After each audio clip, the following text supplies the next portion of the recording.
নমস্কাৰ মোৰ প্ৰতিজন সেউজপ্ৰেমী বন্ধু বান্ধৱীকে পুনৰবাৰ স্বাগতম জনাইছোঁ নতুন এটা বিক্ৰী প্লান্টৰ ভিডিঅ'লৈ। আশা কৰোঁ আপোনালোক সকলো ভালে আছে আৰু খুব ভাল লাগে আপোনালোকে যেতিয়া বিক্ৰীৰ ভিডিঅ'সমূহ চাই।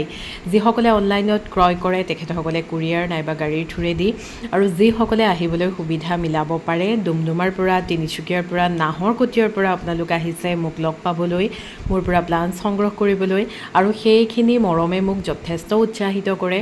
তাৰ কাৰণে সদায় মই কৃতজ্ঞ। সেয়েহে আজি আকৌ এটা বিক্ৰীৰ ভিডিঅ' লৈ আহিছোঁ। এইটো হৈছে পথজৰ এটা ভেৰাইটি, সটিন পথজ বুলিয়ে কোৱা হয়। ইয়াৰ এটা চাইণ্টিফিক নাম আছে, মই স্ক্ৰীণত নামটো দি দিম। অকণমান চিলভাৰ কালাৰ ডট ডট পৰে, খুব মৰম লাগে দেখিবলৈ। যিটো কমন সটিন পথজ সেইটোৰ লগত একে নহয়। তাৰ পাছতে এইটো হৈছে ষ্ট্ৰবেৰী বিগনিয়া বুলি ক'লে আচলতে খুব ডেলিকেট থাকে, চেঞ্চিটিভ থাকে, কিন্তু এইটো এটা হাৰ্ডি বিগনিয়া হয়।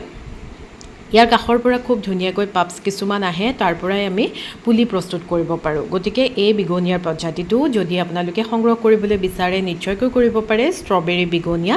তাৰ পাছতে দেখুৱাইছোঁ এইটো হৈছে সকলোৰে এটা চিনাকি প্ৰজাতি, খুব মৰম লগা ৱাটাৰমেলন পেপৰমিয়া। পানী একেবাৰে কম লাগে, পানীটো কম পালে ই খুব ধুনীয়া হৈ পৰে। গতিকে ৱাটাৰমেলন পেপৰমিয়াটো ইমান ধুনীয়া এটা পটৰ সৈতে আপোনালোকে যদি ক্ৰয় কৰিবলৈ বিচাৰে খুব সুন্দৰ এটা মূল্যত আপোনালোকে ল'ব পৰা এটা মূল্যত মই দিবলৈ চেষ্টা কৰিম। গতিকে আপোনালোকে ৱাটাৰমেলন পেপৰমিয়াটো যিসকলে মোৰ পৰা ইতিমধ্যে সংগ্ৰহ কৰিলে তেখেতসকলক বাদ দি যিসকলে কৰিবলৈ বিচাৰে নিশ্চয়কৈ কৰিব পাৰিব। তাৰ পাছতে দেখুৱাইছোঁ এইটো হৈছে ইংলিছ আইভি, খুব ধুনীয়া এটা প্ৰজাতি। এইটোও খুব মৰম লগা, হেংগিং বাস্কেটত যেতিয়া আমি দিওঁ তেতিয়া দেখিবলৈ খুব ধুনীয়া হৈ পৰে। ভেৰিগেশ্যনটো বা ইয়াৰ পাতৰ ষ্ট্ৰাকচাৰটো বৰ ধুনীয়া লাগে দেখিবলৈ। গতিকে ইংলিছ আইভিও আপোনালোকে মোৰ পৰা সংগ্ৰহ কৰিব পাৰিব। ইতিমধ্যে বিক্ৰী হৈ আছে এই প্ৰজাতিটো। আপোনালোকে যদি ল'বলৈ বিচাৰে মোক যোগাযোগ কৰিব। তাৰ পাছতে আপোনালোকক মই দেখুৱাবলৈ বিচাৰিছোঁ এন্থুৰিয়াম। মই সেইদিনা আপোনালোকক দেখুৱালোঁ, তাৰ মাজত এই প্ৰজাতিটো মই দেখুওৱা নাছিলোঁ। এইটো একদম তেজৰঙা বুলি যিটো কোৱা হয়, সেই ৰঙা ৰঙৰ ফুলটো ফুলা প্ৰজাতি, হাইব্ৰিড প্ৰজাতি হয়। চাপৰতে ই খুব ধুনীয়াকৈ জোপোহা হৈ ফুলে। গতিকে বাকী আগতে যিখিনি দেখুৱাইছিলোঁ সেইখিনি ইতিমধ্যে শেষ হৈছে, আপোনালোকে মোৰ পৰা সংগ্ৰহ কৰিছে। এই প্ৰজাতিটো যদি আপোনালোকে সংগ্ৰহ কৰিবলৈ বিচাৰে নিশ্চয় কৰিব পাৰিব। ফুল ফুলি আছে আৰু ইয়াৰ ৰংটো ইমান উজ্জ্বল, দেখিবলৈ খুব ধুনীয়া লাগে। গতিকে এই প্ৰজাতিটো আপোনালোকে ল'ব পাৰিব। আৰু একেবাৰে তলৰ পৰাও এনেকৈ ফুল ওলাইছে, চাওক কিমান মৰম লাগে দেখিবলৈ। খুব ধুনীয়া পট আছে মোৰ ওচৰত, এনেধৰণৰ প্লান্ট আছে বিক্ৰীৰ কাৰণে। যিসকলে ল'বলৈ ইচ্ছুক আপোনালোকে মোক হোৱাটছএপত স্ক্ৰীনশ্বটটো লৈ যোগাযোগ কৰিলেই হ'ল। সবিশেষ আমি হোৱাটছএপতে পাতি ল'ব পাৰিম। আৰু দামবিলাকৰ কথা আপোনালোকে জানে, মই প্ৰজাতিটো চাই যিটো দামত দিলে মোৰ সুবিধা হয় বা আপোনালোকৰো সুবিধা হয় তেনেধৰণৰ এটা দাম ৰাখিবলৈকে চেষ্টা কৰোঁ। অন্য বিক্ৰেতাৰ কথা মই নাজানো, প্ৰতিযোগিতামূলক বিক্ৰী মই নকৰোঁ। মই মোৰ নিজৰ সুবিধা আৰু আপোনালোকৰ সুবিধা অনুসৰিয়ে দামসমূহ ৰাখিবলৈ চেষ্টা কৰোঁ। গতিকে যিসকল মোৰ নিয়মীয়াকৈ প্লান্ট সংগ্ৰহ কৰি থকা ব্যক্তি আপোনালোকে ভালদৰেই জানে মোৰ দামৰ কথা। এইটো হৈছে মেডেন হেয়াৰ ফাৰ্ণৰ এটা প্ৰজাতি, সৰু সৰু পাতৰ। এইটো আচলতে মোৰ নিজৰ এটা ফুলপট আছে, কিন্তু এগৰাকী মোৰ খুব ভাল ভিউৱাৰ্ছ তেখেতে কোৱাৰ কাৰণে মই সেইটো বিক্ৰীৰ কাৰণে আনিছোঁ। তাৰ পাছতে মোৰ ফাৰ্ণৰ আন এটা খুব প্ৰিয় প্ৰজাতি, যিটো প্ৰজাতি সঁচাকৈয়ে খুব ধুনীয়া লাগে দেখিবলৈ, ৰেবিট ফুট ফাৰ্ণ। আৰু ৰেবিট ফুট ফাৰ্ণ বুলি কিয় কয় আপোনালোকে হয়তো শিপাখিনি দেখিয়ে অনুমান কৰিব পাৰিছে। খুব ধুনীয়াকৈ পটটোত এনেকৈ খামুচ মাৰি ধৰে শিপাখিনিয়ে আৰু অকণমান নুম নিচিনা হয় আৰু পাতৰ ষ্ট্ৰাকচাৰটো দেখিবলৈ খুব ধুনীয়া। গতিকে আপোনালোকে এই প্ৰজাতিটো মোৰ পৰা সংগ্ৰহ কৰিব পাৰিব। বৰ্তমান সময়ত বিক্ৰীৰ কাৰণে এভেইলেবল আছে মোৰ ওচৰত। আৰু ৰেবিট ফুট ফাৰ্ণ খুব ধুনীয়া এটা ফাৰ্ণৰ প্ৰজাতি।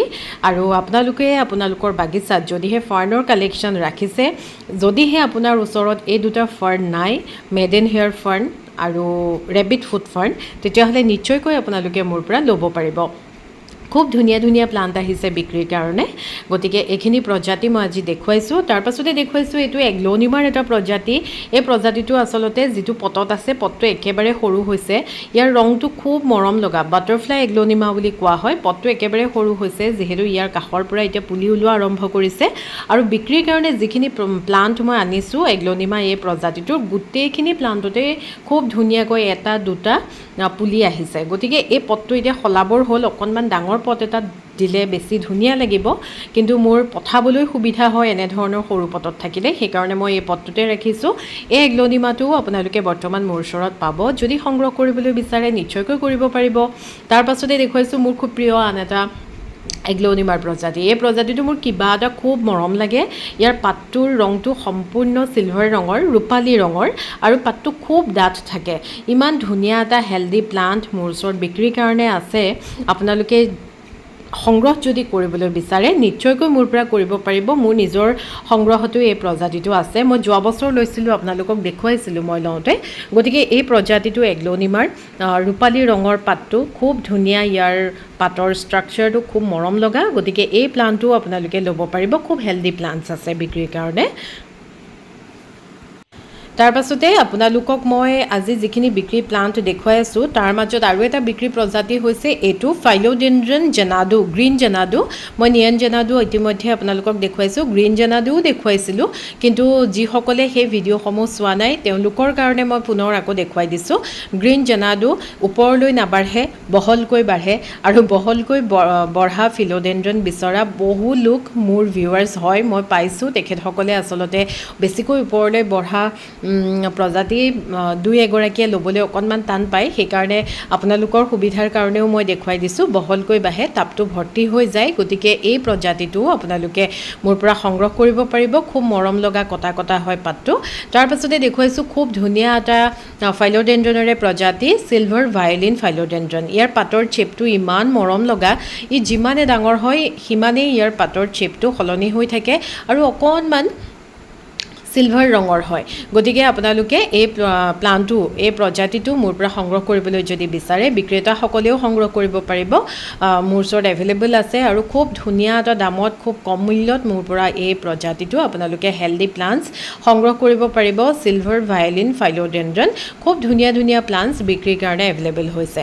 তাৰ পাছতে দেখুৱাইছোঁ এইটো আন এটা ফাইলোডেনড্ৰনেৰে প্ৰজাতি, philodendron Florida beauty. Florida beauty mint, Florida beauty variegated মই মোৰ নিজৰ সংগ্ৰহৰ কাৰণে যিখিনি আনিছিলোঁ দেখুৱাইছোঁ আপোনালোকক। এইটো হৈছে ফ্লৰিডা বিউটি, গ্ৰীণ কালাৰৰটো। এইটো খুব ধুনীয়া এটা প্ৰজাতি আৰু আগতে বহুত দামত আমি ক্ৰয় কৰিছিলোঁ। মই বিশেষকৈ মই নিজৰ কথা কৈছোঁ, মই ক্ৰয় কৰিছিলোঁ, কিন্তু এতিয়া আপোনালোকক ইমান ধুনীয়া এটা দামত মই এই প্ৰজাতিসমূহ দিব পাৰিম। গতিকে আপোনালোকে লৰালৰিকৈ যিসকলে সংগ্ৰহ কৰিবলৈ বিচাৰে সেইসকলে সংগ্ৰহ কৰিব পাৰিব। ইতিমধ্যে বহু লোকে মোৰ পৰা এইখিনি প্ৰজাতি সংগ্ৰহ কৰিও থৈছে। তেখেতসকলক বাদ দি যিসকলে ল'বলৈ ইচ্ছুক তেখেতসকলে মোৰ পৰা নিশ্চয়কৈ এইখিনি প্ৰজাতি খুব সুন্দৰ দামত ল'ব পাৰিব। ফ্লৰিডা বিউটি, চিলভাৰ ভায়লিন ফাইলোডেনড্ৰন, এইখিনি প্ৰজাতি খুব ধুনীয়া। তাৰপাছতে ষ্ট্ৰবেৰী বিগনিয়াছ, এইটো পথজৰ এটা প্ৰজাতি, ৰেবিট ফুট ফাৰ্ণ, তাৰপাছত মেডেন হেয়াৰ ফাৰ্ণ যিসকলে ভাল পায়। আচলতে মই সকলো ধৰণৰ প্ৰজাতিয়ে ৰাখিবলৈ চেষ্টা কৰোঁ, অকণমান আনকমন প্লাণ্টছ কিছুমান ৰাখিবলৈ বিচাৰোঁ। ইংলিছ আইভি, ৱাটাৰমেলন পেপ্ৰমিয়া, বাটাৰফ্লাই এগ্লনিমা, খুব ধুনীয়া এগ্লনিমাৰ প্ৰজাতি। এইটো এগ্লনিমা, আন এটা এগ্লনিমা, ইয়াৰ নামটো মই এতিয়া পাহৰি গৈছোঁ, সেইকাৰণে মই ক'ব পৰা নাই। তাৰপিছতে খুব ধুনীয়া ৰঙা ৰঙৰ, তেজ ৰঙা ৰঙৰ এন্থুৰিয়াম, ফাইলোডেনড্ৰন জেনাডু, এই সকলোখিনি প্ৰজাতি বিক্ৰীৰ কাৰণে মই আজিৰ এই ভিডিঅ'টোত থুলমূলকৈ আপোনালোকক দেখুৱাবলৈ চেষ্টা কৰিলোঁ। আশা কৰোঁ আপোনালোকে ভিডিঅ'টো চাই ভাল পালে। আপোনালোকৰ সঁহাৰিলৈ বাট চাম। আজিলৈ আহিছোঁ, ধন্যবাদ। সকলো ভালে থাকক।